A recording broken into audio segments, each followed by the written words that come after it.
Okay, so let's start again. Just before starting, I want to remember you that we have a room of continuous mob programming where you're invited to contribute and test mob programming. It's a continuous experience during all the conference. So please go there and know that you will find people and you can try stuff. So let me present you Zonke.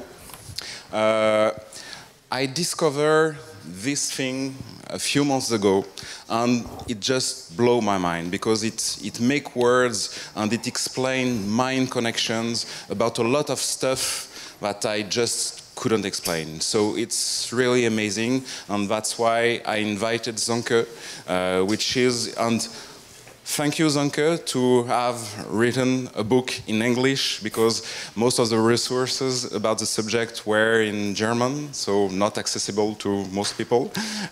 So thank you to have done that. And please welcome Zonke.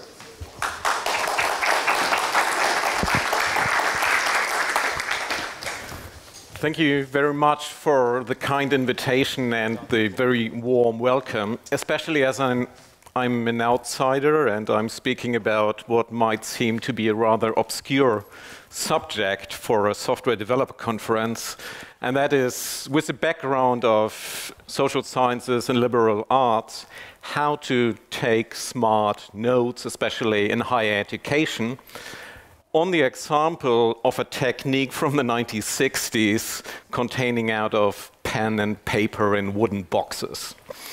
So, thank you for that. Note-taking, it seems, even in higher education, to be more of a sideshow, not the real matter. Writing, though, is an issue for students and academics alike, and that's what most students and professors struggle with. The writing of a paper, getting things published. Note-taking, it seems, is just one tool among many. And I try to convince you that it's way more than that. There's a plethora of study guides and self-help books for this writing papers, getting things published, aiming to help this writing, and some of them address note-taking as well. But what I try to convince you is that most of these books are based on underlying assumptions what the connection between note-taking and thinking is that doesn't fix the problem, but actually aggravates it.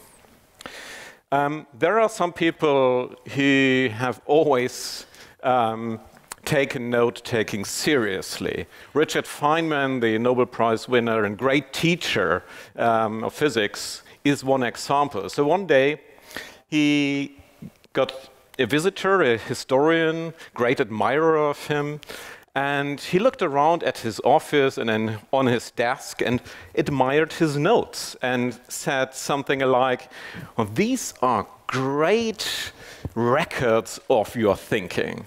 And instead of being flattered and nice, Feynman got a bit angry and said, no, these aren't records of my thinking. They are my thinking progress. And the historian said, well, come on. I mean, the thinking happens in your head, and then you write your ideas down, right? And Feynman said, no, that's not how it works. They are not a record. It's working. You have to work on the paper, and this is the paper, okay? And we might be inclined to say, okay, Feynman, calm down a bit. There's a great admirer of yours, and treating your notes like they are some precious artifacts, and you get wound up in semantics. But he isn't, because it makes all the difference. Cognitive sciences and psychology, etc., seem to be mostly concerned about the inner workings of our mind and brain. But among all the different theories and the different schools of thought, there seemed to emerge a surprising consensus. And the consensus is that notes, or the external environment of our thinking is what matters most. So, notes on paper do not make contemporary physics or any other kind of intellectual endeavor easier, they make them possible. And so in a handbook for neuroscience, it says in the beginning, no matter how internal processes are implemented, you need to understand the extent to which the mind is reliant upon external scaffolding.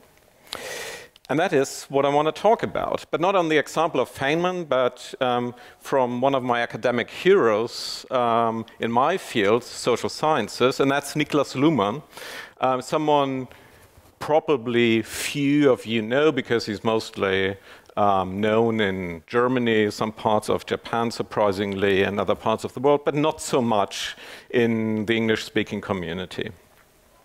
So Luhmann was an outsider to his field as well.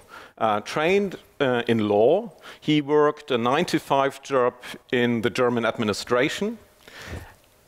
But the interesting bit happened in the evenings, when he went home and did what most of us do, reading about things he was interested in. And he was taking notes while he was doing that. And over time, he accumulated quite a bit of notes, and he started to think about how to handle this amount of notes. And then, after a short period with a scholarship in Harvard, where he explained Talcott Parsons, the then most famous sociologist, what everything was wrong with her theory, he came back, taught a bit at the administrative school, and then was discovered one of his early writings by the then famous Helmut Schalsky, sociologist in Germany, who was looking for a professor for a new founded university. And what he read from this outsider of his field made him ask Luhmann if he wanted to become professor for sociology. Problem: Luhmann had no habilitation, what is required in Germany at the time. He had no dissertation written. He didn't even have a sociology degree. But within 1 year, he handed all three things in.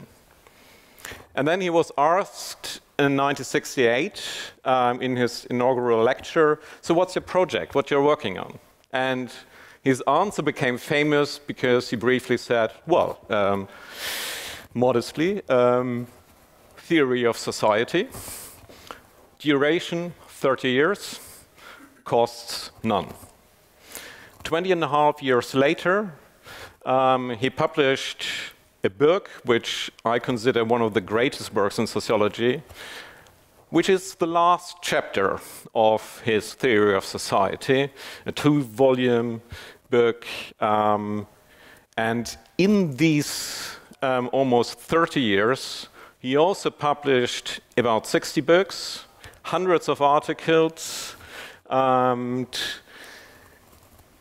published on subjects like sociology, law, politics, media, administrative science, philosophy, art, even love, and you name it.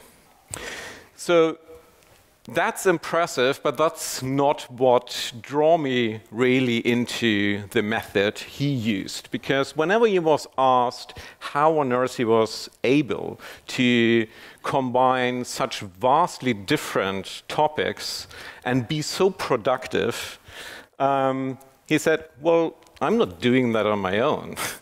I'm doing that with my Zettelkasten, my note-taking system. What drew me to it is that he also said, well, I only do things that are easy. Whenever I'm stuck, I do something else. I never force myself to do anything I don't feel like. And that sounded very attractive to me. So his Zettelkasten is actually papers in a wooden box. Up until 90,000 notes with an index of terms, about 1,250 entries. The Zettelkasten is at the moment part of a research project at the University of Bielefeld. They digitalize everything and try to understand the inner workings, which are surprisingly simple. And there are a lot of unfinished manuscripts left, so even after he died, he kept on publishing for years based on almost finished manuscripts. Many of my colleagues and myself would be happy to be half as productive during the lifetime how he was after he died. So it seems like that is just an enormous amount of work to put into that to come up with a note-taking system like that. But if you break it down, it's just 6 notes a day. And that doesn't include Saturdays and Sundays. And I give you just a brief idea about how it works, but then I want to talk a little bit more about the ideas behind it and why it makes such a difference for higher education. A typical workday for Luhmann begins with reading. And while he was reading, he was taking literature notes, very simple on a small piece of paper of this size. And just on page X, it says Y. That's it. On the back side, you will find the source. And then in the evening, he would write the actual notes, and he would go through his literature notes and start thinking about, well, what does that mean for the projects and thoughts I'm developing? And then he would write that down in longhand in a way that it can still be understood by others or by himself a week, a month, 10 years later, which is probably the same. And then he would give every note just an index. He started with note number 1. The second note would be physically stored just behind it, note number 2, 3, etc. And then he would put new notes directly into the notes which are most related to. So sometimes you will find a thought spread out over many notes which are just stored after each other. By using slashes and numbers and letters, he can branch out indefinitely. So after note 1, if 2 is already given, then it becomes 1A, and etc., etc. You have links in these in red that connects to other nodes related within the Zettelkasten, and it looks very much like hypertext in some ways, but it isn't, and it's important to keep that in mind. There are notes which contain just rough ideas about manuscripts with links to other notes, which give you a kind of overview over a topic. But there is nothing like a topic structure. Everything builds up from below. So these are basically, that's basically it. There is an index with terms, but you have surprisingly few entries for each term, because it's not, an entry doesn't contain all the notes which are related to one subject, but they are more like entries into a line of thought. So you might look up one term, look into the Zettelkasten, and you find a kind of entry and then follow up on that. That's the technique. And granted, that doesn't sound revolutionary, especially not for today. It rather sounds like a needlessly laborious pen and paper version of what we can do with links and tags with almost any program. So I'm going to talk a little bit about the specifics about this and then compare it with what is usually taught in higher education. Because the main difference is what kind of workflow for the everyday routine this technique enforces, and not so much what this tool, taken as an isolated tool, can do. So, the core features are the node sequences are really for developing ideas. It's not so much about storing information. So, adding a new node develops an idea further. Secondly, links and indices are helpful, but not at all the central features. They are just entries to get as quickly as possible into the thinking that happens on the nodes. The workflow is completely streamlined towards writing. When he writes a paper, he would take node sequences out of the Zettelkasten, put them in an order, and then turn them into a written text. And he said the time-consuming part is not the actual writing, it's finding the right order. Because in the Zettelkasten, things are circular, they are not in a linear way, and trying to put it into a linear order, that's the real challenge. You can roughly distinguish between three different kinds of nodes that are relevant at all. Fleeting nodes, which are nodes you take during the day, but are only reminders of what you have in your head. So you won't understand what you mean if you forget the connection. They are just like, oh, that should remind me of that. These are the kind of nodes you chuck after a day. And then you have the literature nodes, which are in a separate box, project-related nodes, manuscript nodes, scribbles, etc. They might go into a project folder. And then you have the permanent nodes. These are the main nodes I've shown you before. And they are understandable even if you forgot the context of where it came from. So by having just one type of permanent node, without any dilution of nodes that are just fleeting or project-related, the Zettelkasten enables you to build up a critical mass of ideas that then can spark new ideas. It's highly standardized. Everything, regardless of the kind of literature or the source of an idea, everything is treated in exactly the same way, and everything ends up one idea, one node, same format.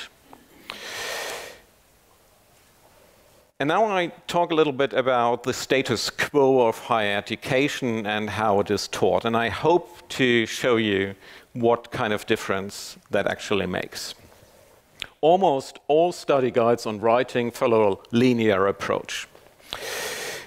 It's almost always a kind of variation on the same idea. Well, first you have to start with a topic, you know what you have to write about, then you go and do some research, then you take notes, then you draw conclusions, and then you write it down, proofread it, and then it's about hitting or missing the deadline. Next project, you again start with a new idea, you have to have a research question, and then you go through these steps again. And you might think, well, that kind of makes sense, because don't you have to start with an idea? For if you don't have an idea in the beginning, you don't know where to begin. And don't you have to make a plan? For if you don't have a plan, you're bound to wander around aimlessly. And don't you have to make one step after another? Wouldn't you ever otherwise go in circles? Intuitively, it makes sense. And it's a linear order.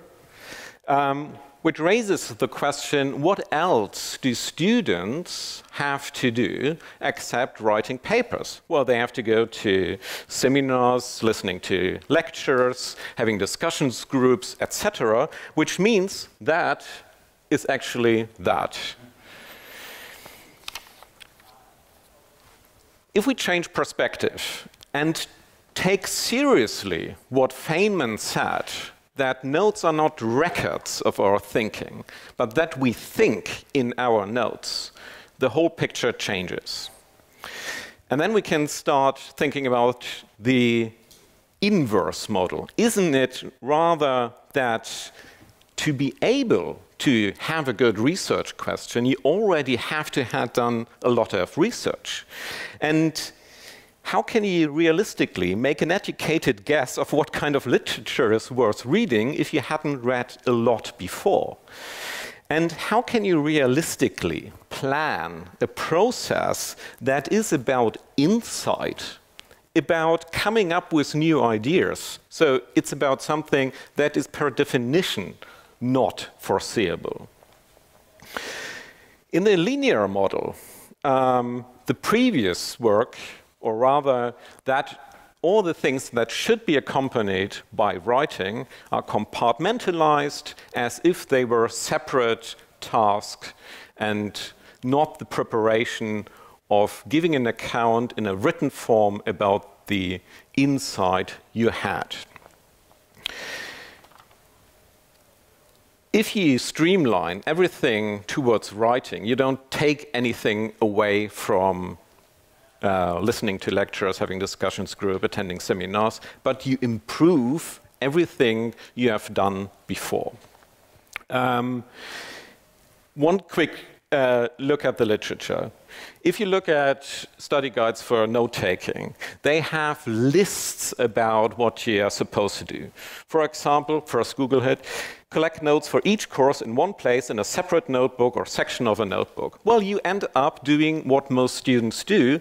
They have a folder with notes to one lecture, and then they have another folder for a different lecture, and then they collect these binders in, well, that was the year I encountered these ideas.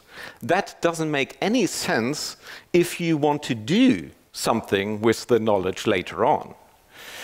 And then it prepares you to review what you have written, which, as I want to show you, is another thing you really shouldn't do if you want to learn what you encountered.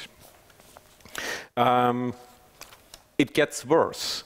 You get systems on how to read with 5, 6 steps, with 5, 6 sub-steps in between. I spared you most of the details, but anyone who has ever read a book knows you don't go through a checklist of like 35 bullet points. You kind of intuitively know how to approach different kinds of literature. So the difference between using one tool and another tool, if you focus on the workflow it enforces, does make a difference. On the one hand, only written ideas count. And that's especially, Richard Feynman said, if you can't explain it in your own words, you haven't really understood it. So it's focused on writing, and it's not just one task among others.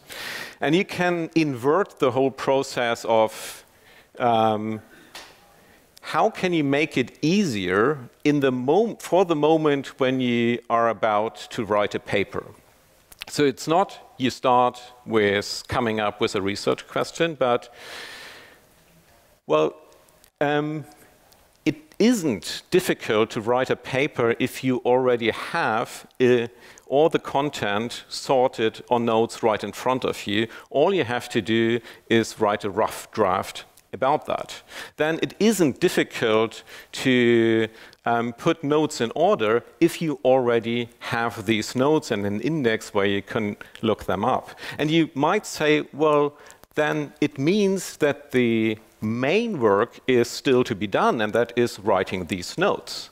But this main work is not additional work you have to do on top of other things, but that's the outcome of a change in a daily routine of the things you do anyway. So you end up with a huge resource of notes, not by doing additional work, but by changing your routine of your everyday work. A top-down approach, where you start with a question, immediately comes with a conflict of interest between having insight and getting things done. Because everything that is not in your plan, like having insight or realizing that you had a wrong approach and you should do it slightly different, becomes a problem of getting your paper done.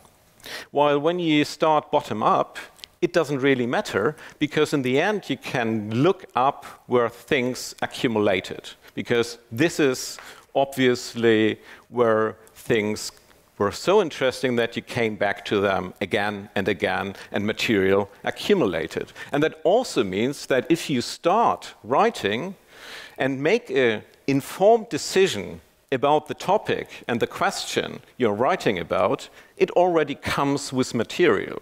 So you don't have to guess if there is literature to that question that is worth reading and worth working with, because you already know that. And most often you're surprised because the things that are interesting in the end of a research process are often not the things you thought in the beginning were interested. The questions in the end are usually very different to the questions you started with. So if you have a top-down approach, you're constantly bringing yourself into trouble. Categories emerge bottom-up, and they are not enforced on your reading from the beginning. That is a precondition for actual interdisciplinary work. And the problem with higher education is that most knowledge already comes in modules. So intuitively, it makes sense to use the same categories and then just copy the knowledge into the same categories. That comes with two problems. There is no connection between these compartmentalized parts of knowledge. It also comes with the problem that you don't elaborate on what you encounter, because you just copy things into your own system. And elaboration is what makes learning. I say something about that in a second. It's highly standardized and process-orientated. And I think you are fully aware of the importance of focusing on the process or the flow instead of the goal. In academia, it's not so obvious. Just a quick look at what it does for productivity. The things in social sciences, liberal arts, if you work with, or in philosophy, where you work with text, the things that really bring your project forward are usually the very things that don't feel productive at all. And that is thinking, understanding, basically just sitting in your chair and staring out of the window. It doesn't feel productive. So there is the tendency to procrastinate and do something that feels immediately productive at the same time, and that might be washing the dishes, because you immediately see the outcome. Working with a Zettelkasten means you turn these vague work of thinking, making connections, into concrete actions. So understanding turns into writing a sentence, writing an account of what you read in your own words, which you can only do if you understand what you're writing about. Making connections is the physical act of looking through all the previous notes and thinking, well, how does this connect with that? It's not happening in the brain, it's a concrete action. The focus on the process and not the outcome is much more motivating, because if you focus on the outcome, you're kind of failing every day until you reach your goal, because up until then you haven't reached your goal. But if you start focusing on the process and enjoying the process, that's what the daily routine really is about. Writing is broken down into reasonable steps. Some study guides recommend, well, you have to write 1 page a day. That doesn't make sense when writing a page sometimes means to do months of research, reading, and chucking a lot of ideas away. What does make sense is, say, write 3, 4 notes a day, because that's just the outcome of, well, I read something, well, I thought a little bit, well, I made some connections. So you have reasonable steps you can go, and you can measure your progress because, well, yeah, I've written 2 or 3 notes a day. That's actual progress, and I can do that every day. You can't write a manuscript page every day. And then the value of each idea compounds.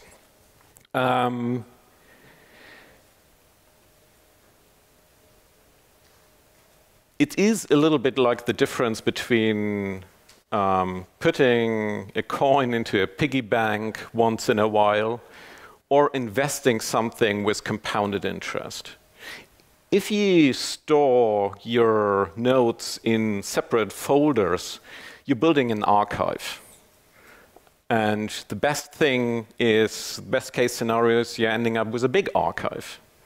But if you put them in the Zettelkasten, they start to mingle with each other. You have the ideas you tinker with that produce new ideas, because if you take a note and try to put it behind another note, and you first might realize, well, I already had that idea, and actually that wasn't me, that was someone else, because now I see I've written about that before, or you detect subtle differences, and now suddenly have to think about what that difference means. You have to make a decision on, well, is this correct or is that correct? Does it add, does it confirm or contradict what I thought before?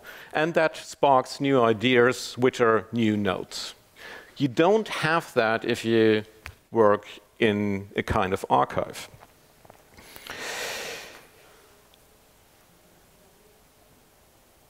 The overall work process, the clear distinction between permanent and temporary notes can be compared to something like Getting Things Done by David Allen.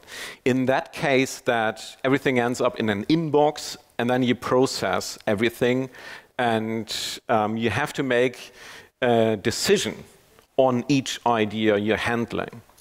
It is different to Getting Things Done in that sense that now you can't start with the goal, because it is about insight which you cannot foresee. Okay, a quick word on learning.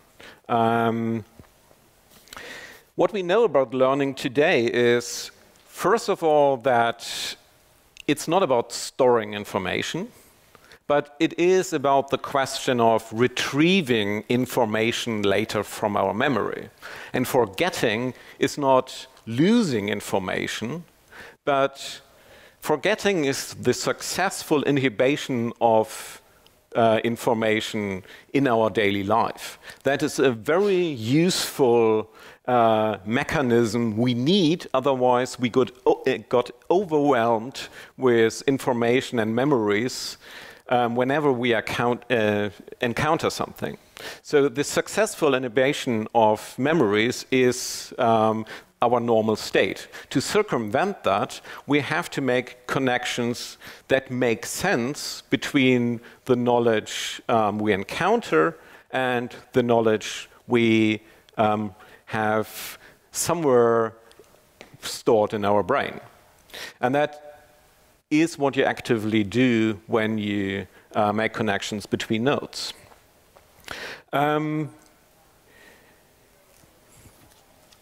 Interleaving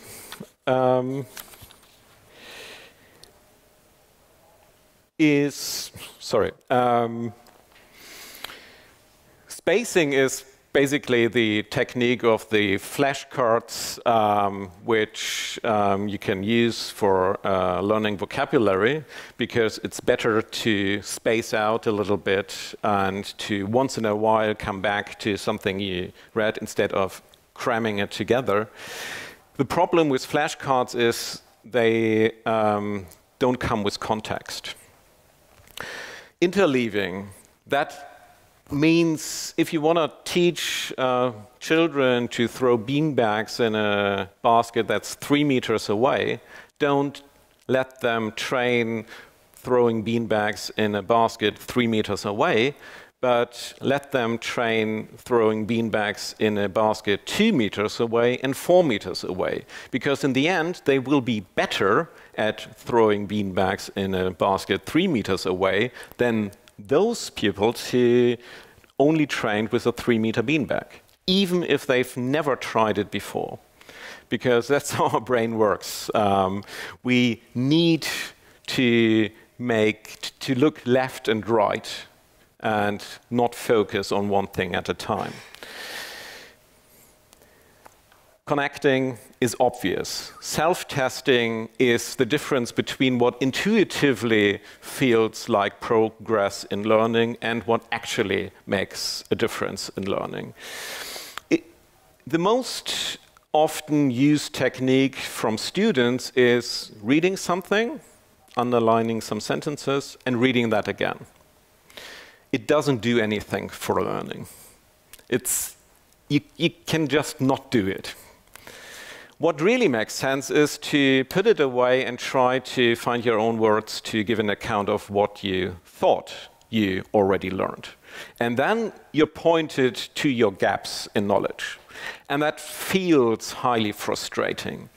So even if you teach students that rereading doesn't make any sense, because there are studies on that, and it's obvious, and teach them that self-testing works because there are studies on that. After 4 weeks, they are back to rereading because it feels like progress. Because when they reread an underlined sentence, the second time they think, well, that's familiar to me, I know that. But familiarity is not the same as competency or knowing it, but it feels much better. An elaboration basically is asking these questions about what you encounter. What is it about? What does it mean? What does it mean for this and what does it mean for that? How does it connect? It's about swapping perspective from the argument of the author you're reading to, well, what does it mean in the context of my own argument?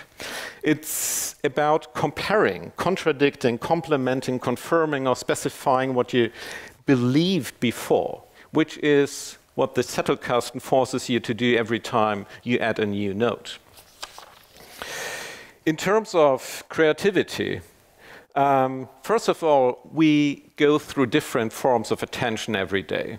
In the linear model, you're supposed to be creative for days to come up with a good research question. Then you have to be full of focused attention for a couple of weeks while you're reading. And then you have to have another form of attention again. If you work with a Zettelkasten, you're constantly going back and forth through different forms of attention. The brain is terrible at keeping factual knowledge. We constantly reorganize our memories so it fits to our current idea of how things work. The Zettelkasten doesn't work that way. It presents you with what you actually thought a week before, a year ago. But the brain is brilliant in comparing things and detecting even subtle differences.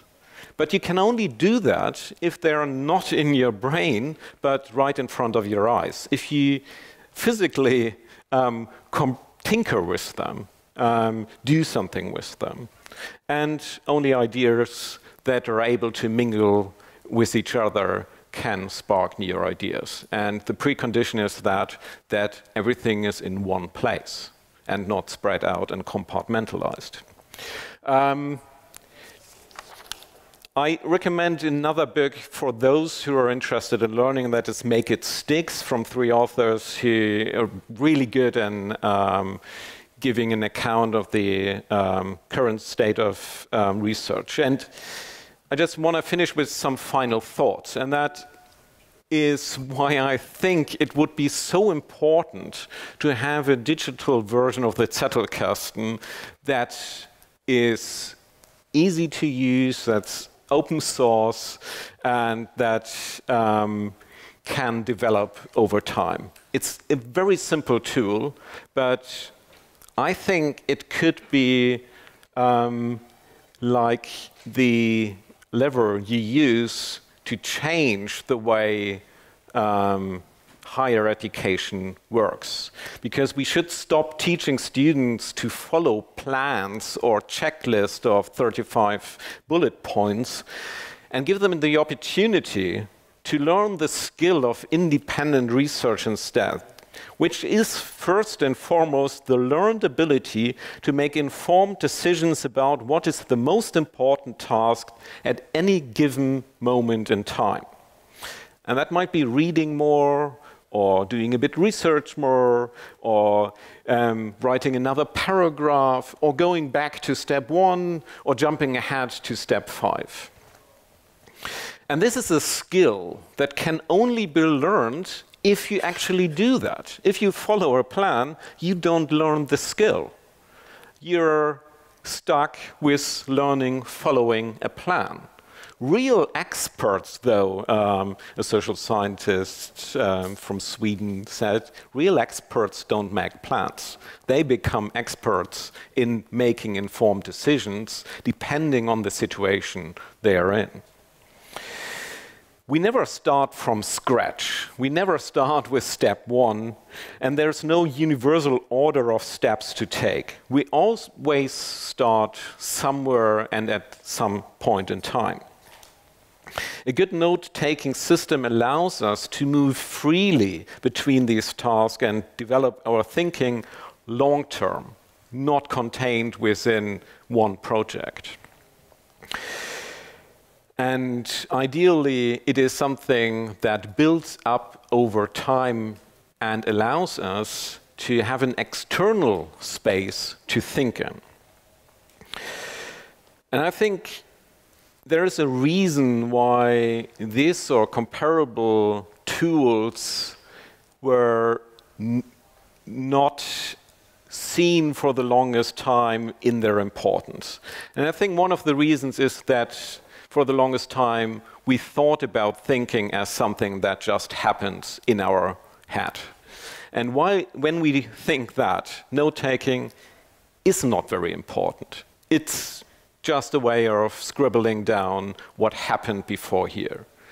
Now that it's more common knowledge that it doesn't work that way, but that we think with the tools we use and have to externalize our thoughts, then something like note-taking suddenly becomes the most important skill for students and those whose profession is to develop thoughts. And the second, more pragmatic reason might be that someone like Niklas Luhmann and his system was very contained in a rather obscure community of social scientists who were interested in systems theory.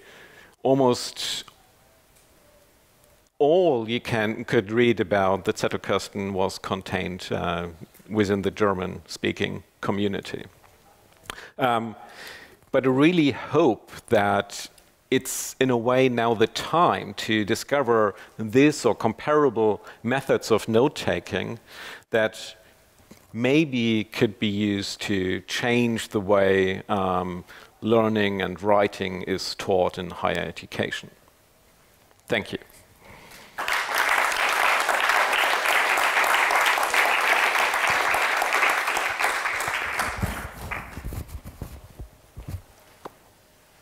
I think it's now Q&A, isn't it? Are you doing the moderation or? Oh, Rui.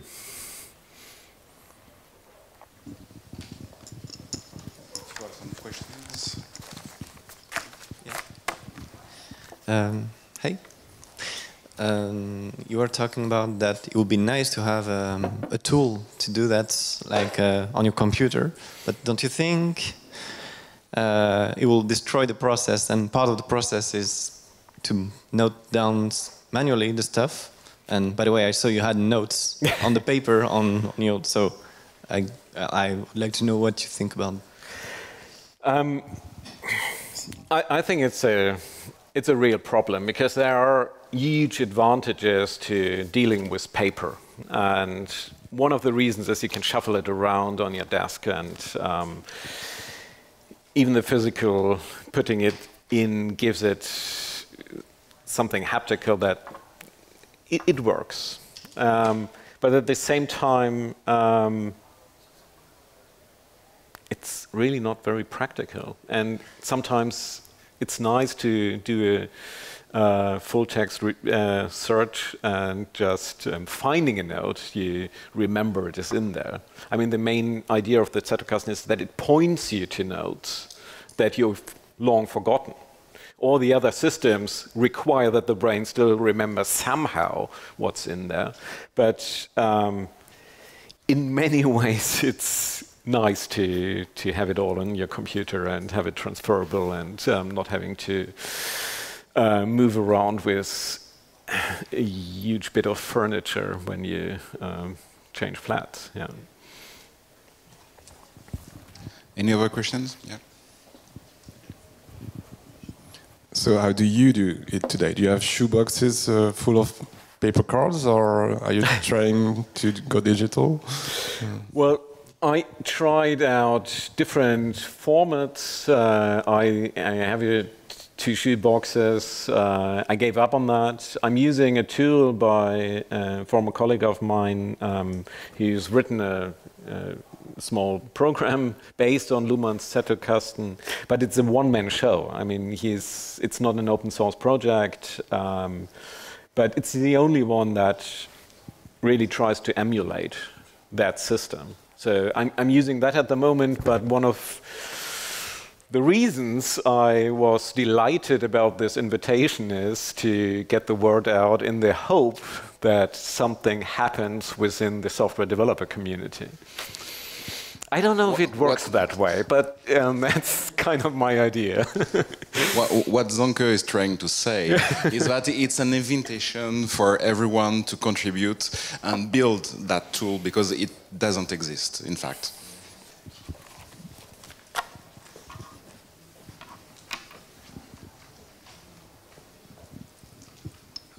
Have you looked at mind maps? Mind maps? Mind maps, yes. Yeah. One main difference is that it's about visualizing connections, and it puts you in a perspective of trying to get an overview over parts, while the Zettelkasten draws you into it. You don't have an overview. It's like the complexity of your own brain. You can wander around in it, but you're not taking a step back. And there are many tools who kind of try to give you the impression of having an overview. And this rather works by pulling you into these already existing lines of thoughts. So I don't think it works for that. Okay. Another question, do you think Wiki can work as your SmartNote bookshelf? Sorry? Wiki. Do you think a wiki can do the trick for you? Yeah, I think the main difference there is that you don't have these node sequences, which are the main feature. So all links are kind of the same, but the main feature of the Zettelkasten is that you're branching out ideas and follow up on that. So you can always come back to them. And the moment all links are kind of equal, you lose that. And it's more than, again, about storing information than about developing thoughts. I'm sorry, but we have to close the session to start the next session in time. So okay. Thank you all, and thank you, Zonke.